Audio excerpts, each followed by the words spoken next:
I don't particularly like music to sound super antiseptic and clean.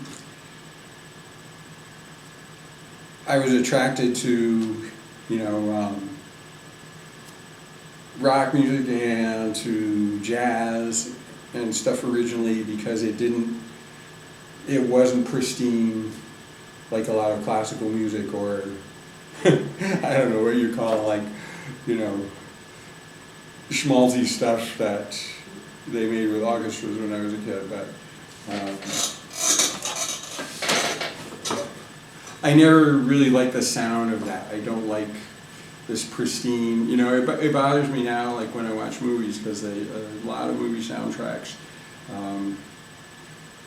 is just a guy with a keyboard, you know, plugging different sounds into different things and programming everything, so there's never a screech on the violin, or the cello doesn't really have very much much of that grainy sound that cellos get. You know, they really like their fake cellos and like you know, soundtrack music. And there's always this complete silence. The sounds are so isolated, you know, they want this particular sound and it always has this same envelope, like, you know, wherever you hear it. And yeah, I don't feel drawn into music that sounds like that very much. It's a great orchestra playing, you know, Debussy or Stravinsky or something. Oh yeah, you know, I like that fine. You know, a really tight band nailing stuff down. Yeah, I like that fine.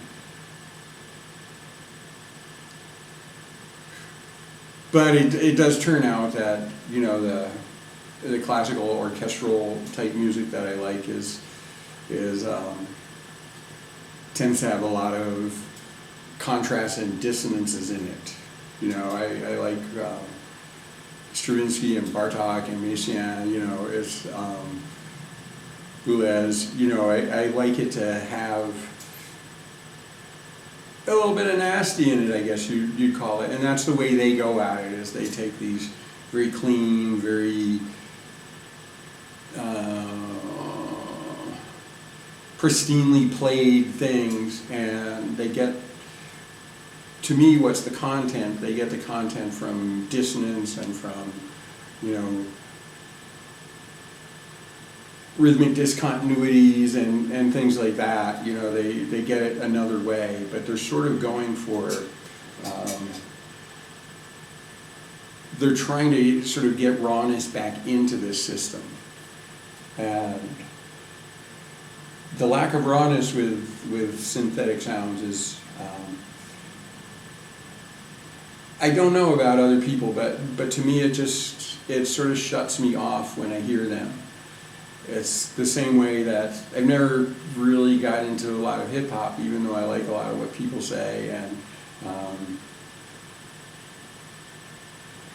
because that's, you know, there's always this drum machine beat playing in two, and it's just once you've heard it twice, you just know what it's going to do the rest of the time, pretty much. And I have to say that's not always true, that some people just do amazing backing tracks. You know, well, this will be dating myself, but like the Public Enemy, it was so noisy and, you know, kind of fucked up in there, like with the samples they used. I liked that, and I was able to listen to that a lot. And there's some, you know, most names escape me because I haven't really thought about this until this moment, so I won't go further into that. But there's some people that do really, really cool stuff with that, and with samples and stuff that were originally played and, you know, have some raw to them where they started out anyway. And again, you know, if I'd been coming up and that was what I had to work with, yeah, that would have affected my train of thought. That would have been, you know, where I entered music as a musician, it was playing. You know, that was the way. That was the only way to make music then. You couldn't push buttons and make music really. It was, you know, so that wasn't in my imprinted early life idea of it. And it's not that I resist it. It's that I just have never been as attracted to it as I've been to, well, like doing what I'm doing now is like finding sounds, finding ways of, you know, controlling and making sounds. That gets me more of what I get than from just taking a pristine sound and maybe like, you know, tweaking it around a lot, you know, with the same sort of algorithms that everybody else tweaks their sound around a lot, you know. I fooled around with some sensor things for a while, you know, and that was really fun. Like, you know, you do this and it goes, woo, woo, woo, woo, you know, those kind of things. And yeah, they're really simple. I'm not really great at electronics. But I got bummed out that, you know, you kind of like picked a wave and it was usually a square wave, so everything just sounds like square waves. And that kind of put me off getting into, you know, I was a guitar player when everybody was really getting into their pedals a lot, and that was a big deal, like late 80s and 90s was the, you know, having racks and racks of pedals. And the thing that always bugged me about it was that, you know, the distortion on one of those pedals just makes it into a square wave. And yeah, that, you know, again, that just like, when I hear a lot of square waves, I just kind of zone out a little bit and don't really listen deeply into the music. You know, the raw sound really pulls me in. Like, you know, no two trumpet players sound alike, and no two saxophone players sound alike, and, you know, and that really draws me into it. That's interesting. Like, you hear something and it doesn't sound like something you've already heard and something you've already experienced. You hear that, you hear somebody who really plays a horn, you know, Eric Dolphy or Train or Woody Shaw or, you know, whoever, Roy Eldridge, you know, it's like, you hear that and there's all this personality into it, and that sort of draws me into it because there's this amount of human communication in that, and it's like, if I'm walking down the street and there's, you know, lots of big posters of airbrushed people, you know, to look at wearing clothes and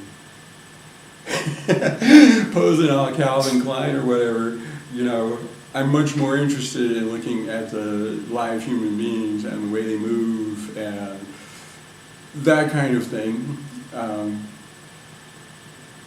than these frozen pictures of images, you know. And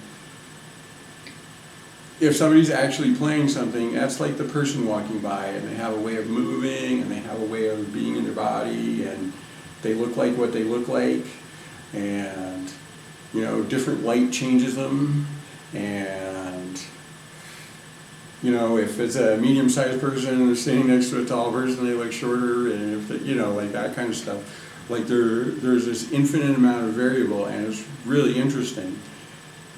You know, sometimes when I lived in New York, I would just sit on a bench for hours and watch people go by, you know, and just be interested in them, you know. And to me, the sound world is that same kind of thing. Like, sounds have personalities, sounds have individualities about them. You know, no matter what, no two people playing the same instrument do it the same way or play it the same way. There's just this enormous, infinite even amount of variation that even happens if it's the same person playing the same part on two different days, or two different moments.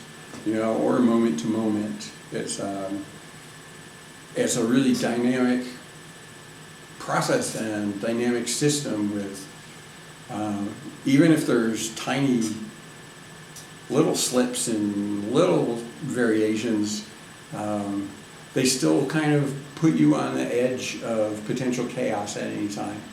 And with synthetic sound, that just isn't really there, that possibility. And with synthetically, like, I don't mind the synthetic sounds nearly as much as I mind the, you know, the sequencers and drum machines and stuff like that, that rigorously put everything, you know, right where it's supposed to be. Even somebody playing to a click track is gonna like speed up and slow down minutely within that. And to me, that gives it life. And I'm attracted to the livingness of that. And I'm not really attracted to the lack of livingness when it's not there.